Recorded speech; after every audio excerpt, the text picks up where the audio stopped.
How did America's Gilded Age leave its most enduring mark? Through its architecture, its institutions, by the numbers, the age's most lasting currency has been its coins and medals. Consider the penny. The sculptor Victor David Brenner designed the Lincoln cent in 1909. Since then, the U.S. Mint has produced nearly 500 billion pennies featuring Brenner's obverse design. The Lincoln cent is one of the last circulating examples of President Theodore Roosevelt's direct efforts to extend his era's aesthetic aspirations to the art of American coinage.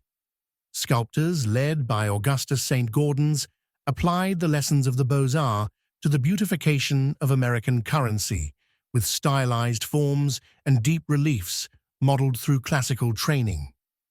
At the same time, but in efforts far less appreciated today, these sculptors also turned their attention to the design of American medals.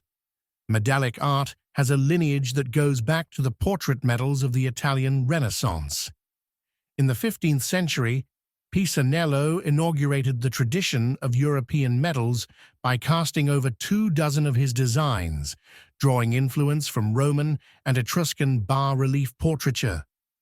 Through its use in commemoration, in impressing tangible monuments into fine metal, a rich medallic tradition speaks to the health of a culture. The modern medal presents its miniature world by way of a key French invention, the Janvier reducing machine.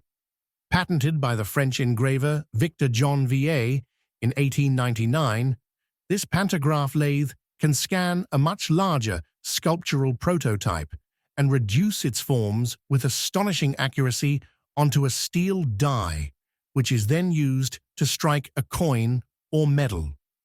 The Janvier machine was not the first pantograph lathe in existence, but its great efficiency and accuracy meant that coin designers and medallic artists could for the first time impose their sculptural vision without the imposition of engravers and die sinkers.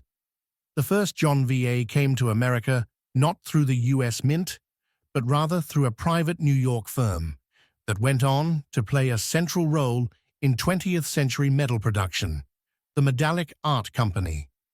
With 128 regular issues created over 65 years, the Society of Medallists, a series of art medals inaugurated by the Medallic Art Company in 1930, tested the limits of medallic art while presenting a who's who of 20th century American sculpture.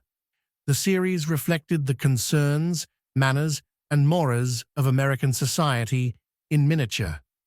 Its artists found remarkably varied ways to convey meaning in objects meant for the palm of the hand, objects that can still be found, collected, and held today.